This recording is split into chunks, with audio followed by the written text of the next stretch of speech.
मला कळालं नारद मुनी इथे आले होते। काय म्हणाले काय ते? तू चौकशा का करतेस? म्हणजे मी काही विचारायचंही नाही? सांगते।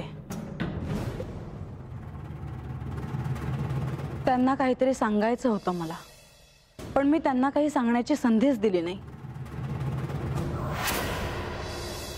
पण असं का? कारण मला काय म्हणायचं आहे, मी काय ठरवलं आहे हे मला त्यांच्यापर्यंत पोहोचवायचं होतं। कशाला त्यांना काही सांगितलंस? तू आख्यानाच्या वेळी राज्यसभेत त्या बानूला जेजुरी बाहेर काढण्याचा आदेश देणार हे आधी कोणाला कळायला नको होतं? ते नाही सांगायचे कोणाला। अगं पण मला त्यांच्याबद्दल असं कळालं की ते इकडची गोष्ट तिकडे करतात म्हणून। कळू दे, तू नको काळजी करूस। आता मीही तोपर्यंत नेवासेला जाणार नाही जोपर्यंत ती बानू या जेजुरी बाहेर कायमची जात नाही। राज्यसभेत बोलायला मीही पुढे मागे पाहणार नाही। नको, तू काही बोलू नकोस, मी बोलेन।